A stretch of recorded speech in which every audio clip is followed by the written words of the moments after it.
Vamos con nuestro próximo texto, capítulo 16, versículo 1 al 35. Luego partieron de Elim, y el día 15 del segundo mes después de su salida de Egipto, toda la comunidad de los israelitas llegó al desierto de Sin, que está entre Elim y el Sinaí. En el desierto los israelitas comenzaron a protestar contra Moisés y Aarón. Ojalá el Señor nos hubiera hecho morir en Egipto, les decían, cuando nos sentábamos delante de las ollas de carne y comíamos pan hasta saciarnos, porque ustedes nos han traído a este desierto para matar de hambre a toda esta asamblea. Entonces el Señor dijo a Moisés, yo haré caer pan para ustedes desde lo alto del cielo, y el pueblo saldrá cada día a recoger su ración diaria. Así los pondré a prueba para ver si caminan o no de acuerdo con mi ley. El sexto día de la semana, cuando preparen lo que hayan juntado, tendrán el doble de lo que recojan cada día. Moisés y Aarón dijeron a todos los israelitas, esta tarde ustedes sabrán que ha sido el Señor el que los hizo salir de Egipto, y por la mañana verán la gloria del Señor, ya que el Señor los oyó protestar contra él. Porque, ¿qué somos nosotros para que nos hagan estos reproches? Y Moisés añadió, esta tarde el Señor les dará carne para comer, y por la mañana hará que tengan pan hasta saciarse, ya que escuchó las protestas que ustedes dirigieron contra él. Porque, ¿qué somos nosotros? En realidad, ustedes no han protestado contra nosotros, sino contra el Señor. Moisés dijo a Aarón, da esta orden a toda la comunidad de los israelitas. Preséntense ante el Señor, porque Él ha escuchado sus protestas. Mientras Aarón les estaba hablando, ellos volvieron su mirada hacia el desierto, y la gloria del Señor se apareció en la nube. Y el Señor dijo a Moisés, yo escuché las protestas de los israelitas, por eso háblales en estos términos. A la hora del crepúsculo, ustedes comerán carne y por la mañana se hartarán de pan. Así sabrán que yo, el Señor, soy su Dios. Efectivamente, aquella misma tarde se levantó una bandada de codornices que cubrieron el campamento, y a la mañana siguiente había una capa de rocío alrededor de él. Cuando ésta se disipó, apareció sobre la superficie del desierto una cosa tenue y granulada, fina como la escarcha sobre la tierra. Al verla, los israelitas se preguntaron unos a otros, ¿qué es esto? Porque no sabían lo que era. Entonces Moisés les explicó, este es el pan que el Señor les ha dado como alimento. El Señor les manda que cada uno recoja lo que necesita para comer según la cantidad de miembros que tenga cada familia, a razón de unos 4 litros por persona, y que cada uno junte para todos los que viven en su carpa. Así lo hicieron los israelitas, y mientras unos juntaron mucho, otros juntaron poco, pero cuando lo midieron, ni los que habían recogido poco tenían menos, cada uno tenía lo necesario para su sustento. Además Moisés les advirtió que nadie reserve nada para el día siguiente. Algunos no le hicieron caso y reservaron una parte, pero ésta se llenó de gusanos y produjo un olor nauseabundo. Moisés se irritó contra ellos, y a partir de entonces lo recogían todas las mañanas, cada uno de acuerdo con sus necesidades, y cuando el sol empezaba a calentar, se derretía. Como la ración de alimento que recogieron el sexto día de la semana resultó ser el doble de la habitual, 2 medidas de 4 litros por persona, todos los jefes de la comunidad fueron a informar a Moisés. Él les dijo, el Señor dice lo siguiente, mañana es sábado, día de descanso consagrado al Señor. Cocinen al horno o hagan hervir la cantidad que ustedes quieran y el resto guárdenlo para mañana. Ellos lo guardaron para el día siguiente, como Moisés les había ordenado. Pero esta vez no dio mal olor ni se llenó de gusanos. Entonces Moisés les dijo, hoy tendrán esto para comer, porque este es un día de descanso en honor del Señor, y en el campo no encontrarán nada. Ustedes lo recogerán durante 6 días, pero el séptimo día, el sábado, no habrá nada. A pesar de esta advertencia, algunos salieron a recogerlo el séptimo día, pero no lo encontraron. El Señor dijo a Moisés, ¿hasta cuándo se resistirán a observar mis mandamientos y mis leyes? El Señor les ha impuesto el sábado y por eso el sexto día les duplica la ración. Que el séptimo día todos permanezcan en su sitio y nadie se mueva del lugar donde está. Y el séptimo día el pueblo descansó. La casa de Israel llamó maná a ese alimento. Era blanco como la semilla de cilantro y tenía un gusto semejante al de las tortas amasadas con miel.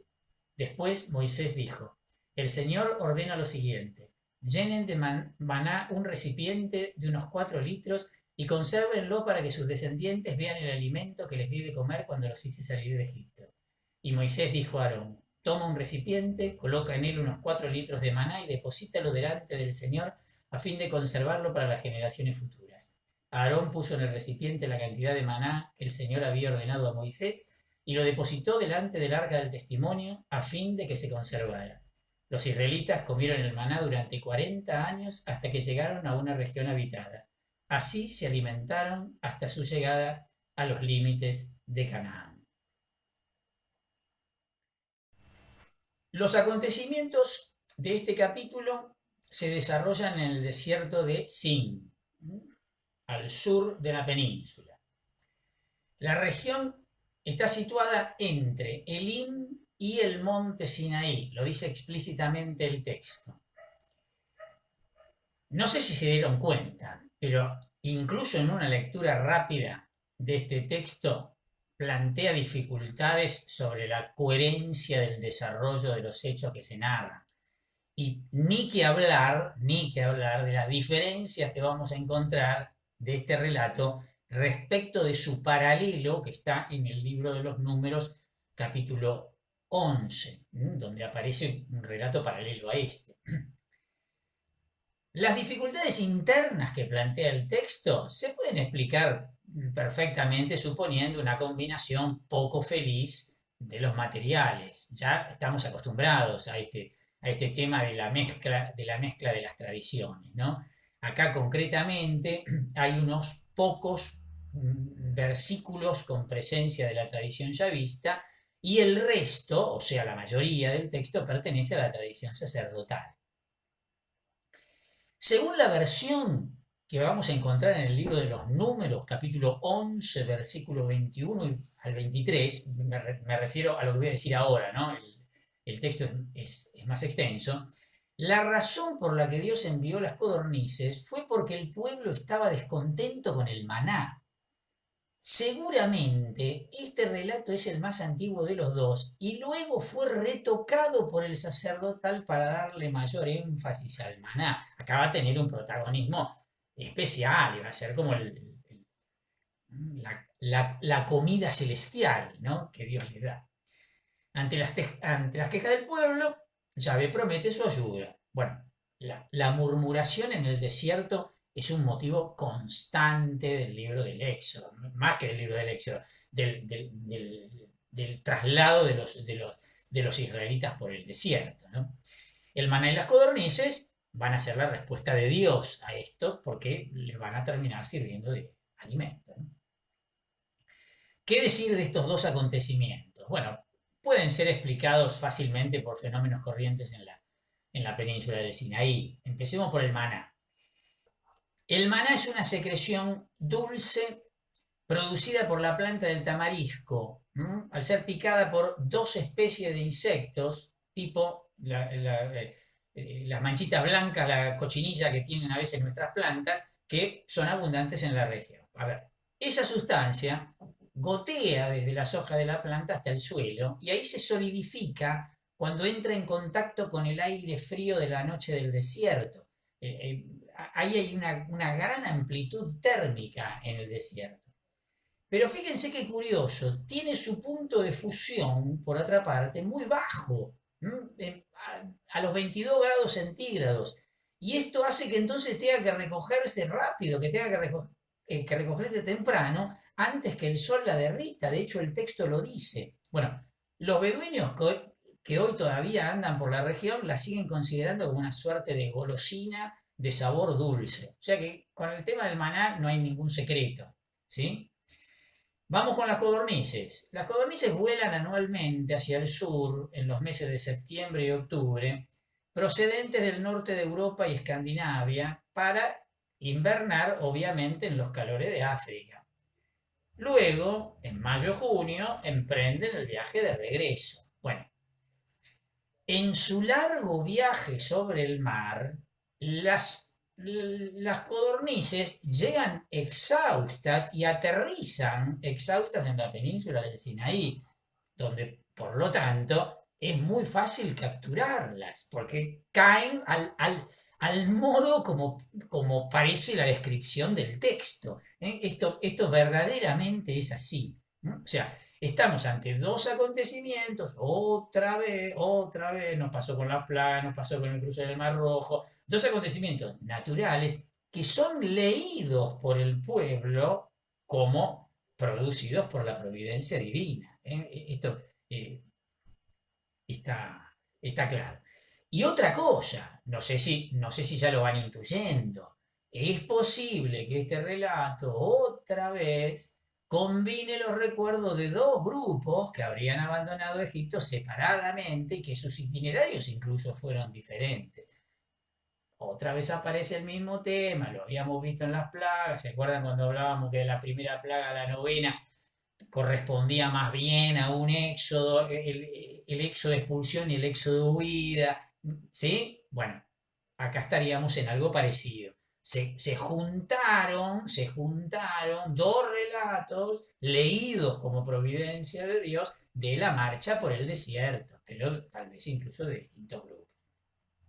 Nuestro término español, maná, el que conocemos, procede de la expresión maná que aparece en la traducción de los 70, la traducción griega de los 70, en números, en el relato que aparece en el libro de los números, del capítulo 11 que ya venimos hablando, ¿no? En Éxodo 16:15 nos encontramos para algunos con una etimología popular en el sentido de que cuando los israelitas descubrieron esa sustancia, se preguntaban, ¿qué es esto? Entonces, el nombre maná sería esta pregunta, pero hay una dificultad acá, porque el empleo del término man, que sería el correspondiente, para que de ahí derive al maná, en el texto hebreo, el pronombre interrogativo en arameo es man, pero en hebreo es maj. Por eso otros opinan que no se trata en realidad de una pregunta, sino de un término egipcio que designaba esa sustancia. En ese caso, los israelitas no habrían dicho, ¿qué es esto?, sino habrían dicho, es esto, es man, es esto que nombran los egipcios, ¿sí? Todo lo contrario a preguntarse. Estarían haciendo una afirmación, diciendo, esto es lo que no los egipcios. Bueno, no sabemos, como siempre, ¿no? Pueden ser cualquiera de las dos cosas. En el famoso pasaje del Evangelio de Juan sobre el pan de vida, en el capítulo 6, el evangelista indica que el maná del desierto era una figura de la Eucaristía. ¿Se acuerdan, no? Leo unos versículos, del 31 al 35. Nuestros padres comieron el maná en el desierto, como dice la Escritura, les dio de comer el pan bajado del cielo. Jesús respondió, les aseguro que no es Moisés el que les dio el pan del cielo, mi Padre les da el verdadero pan del cielo, porque el pan de Dios es el que desciende del cielo y da vida al mundo. Ellos le dijeron, Señor, danos siempre de ese pan. Jesús les respondió, yo soy el pan de vida. El que viene a mí jamás tendrá hambre, el que cree en mí jamás tendrá sed. Y más adelante, en el versículo 47 al 51, vuelve a aparecer la referencia. Les aseguro que el que cree tiene vida eterna. Yo soy el pan de vida. Sus padres en el desierto comieron el maná y murieron, pero este es el pan que desciende del cielo para que aquel que lo coma no muera. Yo soy el pan vivo bajado del cielo, el que coma de este pan vivirá eternamente, y el pan que yo daré es mi carne para la vida del mundo. Bueno, estoy leyendo esta referencia. En el Nuevo Testamento aparecen varias oportunidades y en el resto del Antiguo Testamento también va a aparecer la referencia a este famoso acontecimiento, ¿no? En los versículos 16 al 22 aparece este tema de la prescripción de cómo se debía recoger, ¿no? Solo podías recoger una cantidad determinada. Acá la traducción del pueblo de Dios habla de un equivalente a 4 litros. En realidad el homer, que es la medida que aparece acá, o gomor, representa poco más de 1 kilo, unos 1.300 gramos más o menos. Bueno, había que recoger esa cantidad por día por persona, excepto la víspera del sábado, en que se podía recoger el doble. De hecho, aparecía el doble. Es muy, pero muy interesante este tema de que los abusadores, los que se querían quedar con todo, cuando lo medían, tenían lo necesario, y los pobrecitos que pobres no habían podido agarrar lo suficiente, cuando lo medían tenían cada uno lo necesario. Un tema, no sé si cómo decirle, democrático excelente, ¿no? Maravilloso, de igualdad de oportunidades. Hace recordar a nuestro Padre Nuestro la expresión danos nuestro pan de cada día, ¿no? Estamos muy cerca, simbólicamente hablando, ¿no? De esto que está narrado acá. En los versículos 23 al 31, la tradición sacerdotal describe el incidente del maná con la intención de inculcar el descanso sabático. Esto es bien propio de la tradición sacerdotal, ¿no?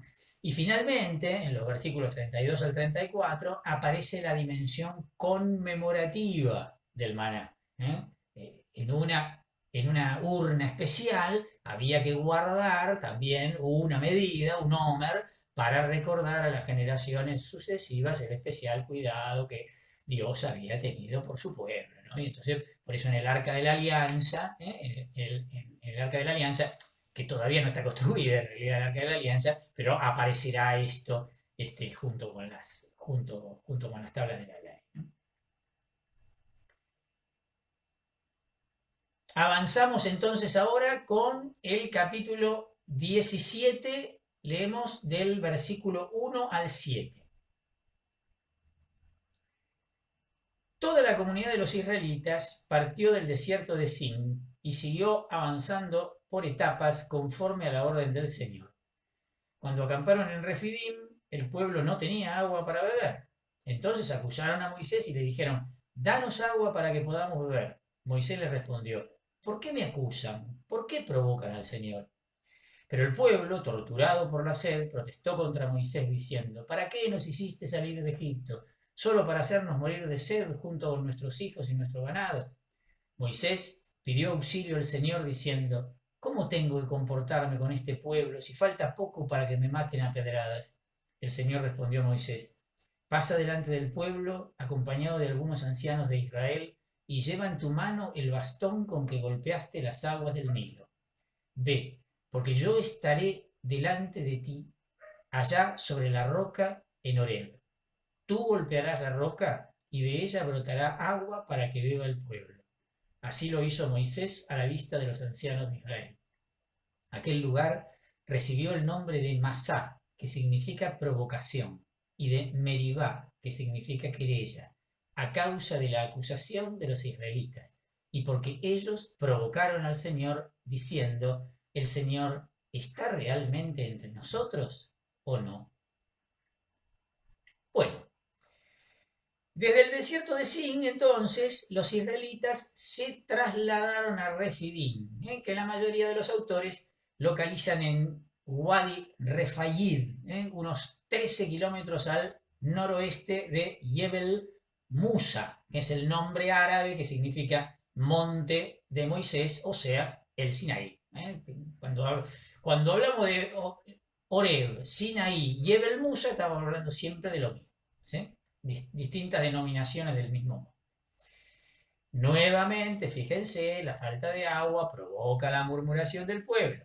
El término hebreo rib, que significa querella, que aparece en el versículo 2, prepara la designación posterior del lugar como Meribá, que aparece al final del texto. Una fuente, evidentemente más tardía, introdujo en el texto el nombre Masá, que significa tentación. Aparece el nombre del lugar ligado a estas dos realidades. Junto con este relato, hay otros dos relacionados también con la marcha de los israelitas por el desierto y que tienen por tema el agua, el asunto de la falta de agua. Uno lo vimos hace un ratito, el de Éxodo 15, 22, 27, el de Mará. Y el otro será la crisis de Meribá, que va a aparecer en el libro de los Números, capítulo 20, del 2 al 13, del versículo 2 al versículo 13. Considerada por algunos como aquella famosa falta de Moisés por culpa de la cual se le impidió entrar en la tierra prometida. ¿Se acuerdan que Moisés no entra en la tierra prometida? Por lo menos se da a entender que no entra como castigo divino, ¿no? Bueno, y no se sabe muy bien por qué. Bueno, muchos sostienen que ese texto del libro de los números sería la causa por la cual, porque golpea 2 veces la piedra, etcétera, etcétera. Bueno, ya llegaremos ahí. Estas versiones tranquilamente podrían ser todas simples variantes de un único incidente, ¿sí? Esto seguramente. Ahora, el libro del Deuteronomio, en el capítulo 3, versículo 8, parece suponer la diversidad de lugares también. Leo el versículo del libro del Deuteronomio. Dijo acerca de Leví, que tu Tumim y tu Urim estén con tu hombre de confianza, el que pusiste a prueba en Masá y por quien litigaste junto a las aguas de Meribá. ¿Ven? Aparece como que fuesen 2 episodios distintos. Lo aclaro para que se sepa, ya que lo leí, el Tumim y el Urim eran 2 objetos que se utilizaban como técnica adivinatoria. Eran 2 objetos que para responder por sí o por no, y de ahí conocer el oráculo divino, digamos, ¿no? Tengo que presentarme en la batalla, entonces se usaba el Tumim y el Urim para que dijera sí o no, como quien dice, tiro la moneda, o dónde tengo, en qué mano tengo el fósforo, qué sé yo.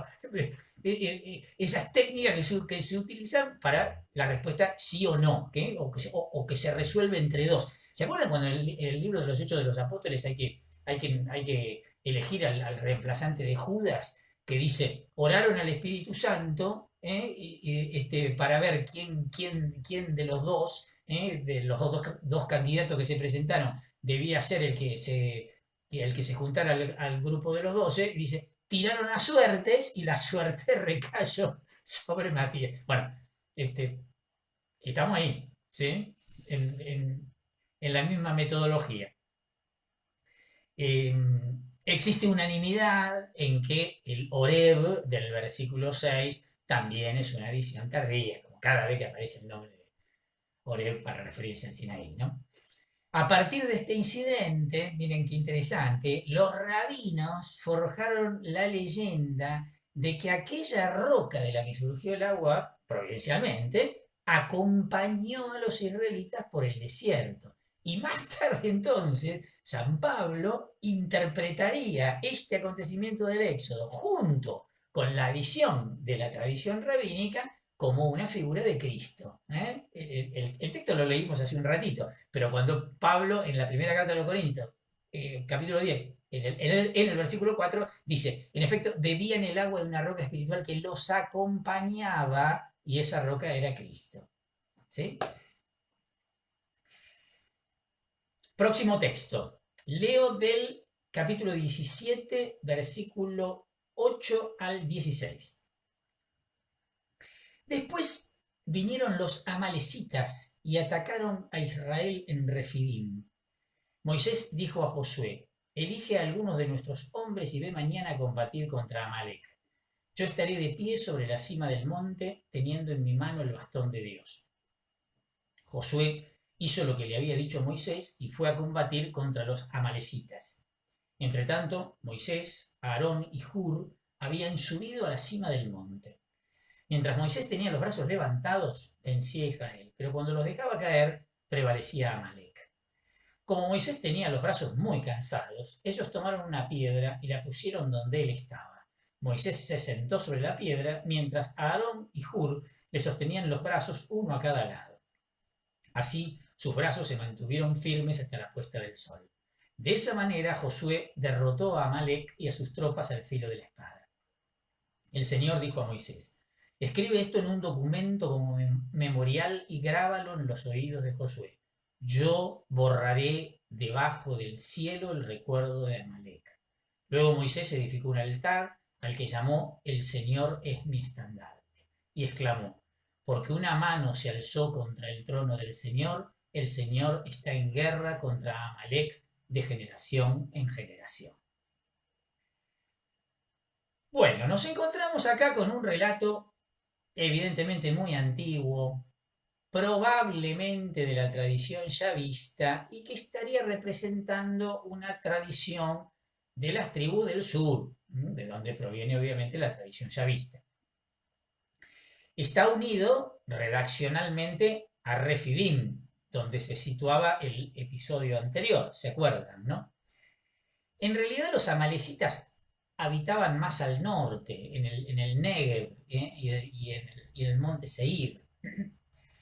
Amalek ya lo conocemos, es presentado en Génesis 36, en el versículo 12 y en el versículo 16, donde aparece como nieto de Esaú y representa genéricamente un pueblo muy antiguo, ¿no? Este texto, fíjense, nos está refiriendo a la primera actividad militar de los recién liberados hebreos, pero todavía no se exalta tanto el poderío militar justamente, sino que la victoria acá iba a depender mucho más del poder intercesor de Moisés, ¿sí? Claramente, como lo sugiere el texto. Este incidente, obvio, va a ser de Moisés una especie de figura de Cristo como mediador, ¿no? Por lógica. Los amalecitas, para encontrar alguna coherencia al relato, ¿no? Dominaban los caminos por donde pasaban las caravanas que iban de Arabia a Egipto. Por eso deben haber considerado una ofensa o una amenaza esta intromisión de los hebreos. Es una posibilidad de entender el contexto de esta batalla, ¿no? El incidente va a ser mencionado en Deuteronomio 25, 17, 19, pero con una notable omisión, ¿no? Y se entiende, ¿no? Fiel a su tema de un único lugar de culto, muy celoso, la tradición deuteronomista de esto, el Deuteronomio no menciona el hecho que está mencionado acá en el versículo 15, de que Moisés erigió un altar en aquel sitio. El título Yahweh Nisí, que Moisés dio al altar construido en Refidim, significa Yahvé es mi bandera o mi estandarte, como traduce el libro del pueblo de Dios. Por primera vez, Josué aparece en el texto asumiendo el papel de jefe militar. A partir de ahora se lo va a empezar a mencionar con frecuencia, tanto en el libro del Éxodo como en el libro de los Números, bueno, y obviamente en el libro de Josué, ¿no? Por lógica. ¿Sí? Pero va a pasar a partir de ahora a ser un personaje coprotagónico con Moisés. Entramos en el capítulo 18, versículos 1 al 12. Jetro, sacerdote de Madián y suegro de Moisés, se enteró de todo lo que Dios había hecho en favor de Moisés y de su pueblo Israel, cuando el Señor hizo salir a Israel de Egipto. Entonces partió llevando consigo a Zipora, la esposa de Moisés, que éste había hecho regresar a su casa, y a sus 2 nietos. Uno de ellos se llamaba Garzón, porque Moisés había dicho, fui un emigrante en tierra extranjera.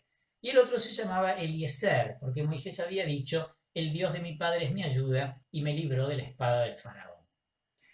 Cuando Jetro, que venía con la esposa y los hijos de su yerno, llegó al desierto donde había acampado Moisés junto a la montaña de Dios, se hizo anunciar con estas palabras: aquí está Jetro, tu suegro, que viene a verte acompañado de tu esposa y de tus hijos. Moisés salió enseguida al encuentro de su suegro, le hizo una profunda reverencia y lo besó. Después de saludarse mutuamente, entraron en la carpa. Moisés relató a su suegro todo lo que el Señor había hecho al faraón y a los egipcios a causa de Israel, las dificultades con que habían tropezado en el camino y cómo el Señor los había librado. Jetro manifestó su alegría por todo el bien que el Señor había dispensado a Israel, librándolo del poder de Egipto. Y exclamó: bendito sea el Señor que los libró de las manos de los egipcios y de las manos del faraón. Ahora sé que el Señor es más grande que todos los dioses, porque Él salvó a su pueblo del poder de los egipcios a causa de la arrogancia con que éstos lo trataron. Luego Jetro ofreció un holocausto y sacrificios a Dios, y Aarón y todos los ancianos de Israel fueron a participar de la comida con el suegro de Moisés en la presencia de Dios. Bueno, generalmente se supone que el capítulo 18 entero, acá leímos un pedacito nada más por ahora, está fuera de lugar. En el capítulo 17, versículo 1, se nos habla de que los israelitas acamparon en Refidim. Y en el capítulo 19, versículo 1, se va a hablar de la partida desde Refidim hacia el Sinaí. O sea, todo da a entender que el capítulo 17 en realidad no continuaría en el capítulo 18, sino que salta, la sucesión del relato salta en realidad al capítulo 19. El capítulo 18 está acá como metido en el medio. Además, la institución de los jueces en este capítulo, lo que va a venir lo que vamos a leer a continuación, lo que va del versículo 13 al versículo 27 de este capítulo 18, está en conflicto con el testimonio del capítulo 1 del libro del Deuteronomio, donde se dice que esta institución fue luego de la alianza del Sinaí. En un intento de explicar la ubicación de este capítulo, se ha sugerido que un redactor tardío se escandalizó ante la idea de que un sacerdote madianita, como Jetro, sacrificara a Yahvé en el Sinaí después de que Dios se había revelado a Israel. Entonces, para evitar eso, el redactor habría trasladado a este lugar estos acontecimientos que en realidad habrían sucedido después de la alianza. Es una hipótesis posible, sí, por supuesto. En el versículo 2, la fuente eloísta menciona, fíjense, dos hijos de Moisés y Séfora, Gersón y Eliezer. ¿Por qué digo esto? ¿Se acuerdan que en el capítulo 2, versículo 22, la tradición yavista solo había hablado del primero? Nada más. Bueno, la diferencia de las tradiciones, ¿no? Los acontecimientos de esta sección tienen lugar cerca del monte de Dios, según lo que dice el versículo 5. ¿Cómo tenemos que entender esto? A ver, el Antiguo Testamento nos dice que Yahvé tiene solo dos montes santos: el Sinaí, donde se manifestó Israel, y Sión, donde habita. Dado que el monte Sión no tiene nada que ver con este contexto, se trataría inevitablemente del Sinaí, ¿sí? No hay duda a este respecto. Además, en Deuteronomio, capítulo 1, versículo 6, se relaciona claramente el lugar de la institución de los jueces con el Horeb, o sea, con el Sinaí. O sea que no habría duda de esto. Continúo con los versículos 13 al 27. Al día siguiente, Moisés se sentó para juzgar los asuntos que le presentaba el pueblo, mientras la gente permanecía de pie junto a él de la mañana a la noche. Su suegro, al ver todo lo que él hacía por el pueblo, le preguntó: ¿qué significa eso que haces con el pueblo? ¿Por qué lo haces tú solo mientras la gente se queda de pie junto a ti de la mañana a la noche?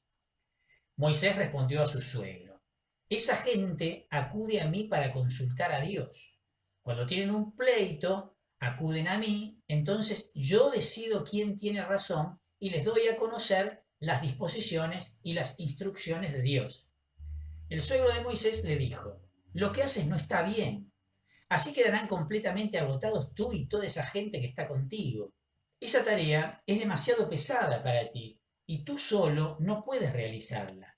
Ahora escúchame, yo te daré un consejo y que Dios esté contigo. Tú debes representar al pueblo delante de Dios y exponerle los asuntos de la gente. Al mismo tiempo tienes que inculcarles los preceptos y las instrucciones de Dios y enseñarles el camino que deben seguir y la manera cómo deben comportarse. Pero además tienes que elegir entre todo el pueblo a algunos hombres capaces, temerosos de Dios, dignos de confianza e insobornables, para constituirlos jefes del pueblo, jefes de 1000, jefes de 100, de 50 y de 10 personas. Ellos administrarán justicia al pueblo permanentemente. Si hay algún caso difícil, que te lo traigan a ti, pero que juzguen por sí mismos los casos de menor importancia. De esa manera se aliviará tu carga y ellos la compartirán contigo. Si obras así y Dios te da sus órdenes, tú podrás resistir y toda esa gente regresará en paz a sus hogares.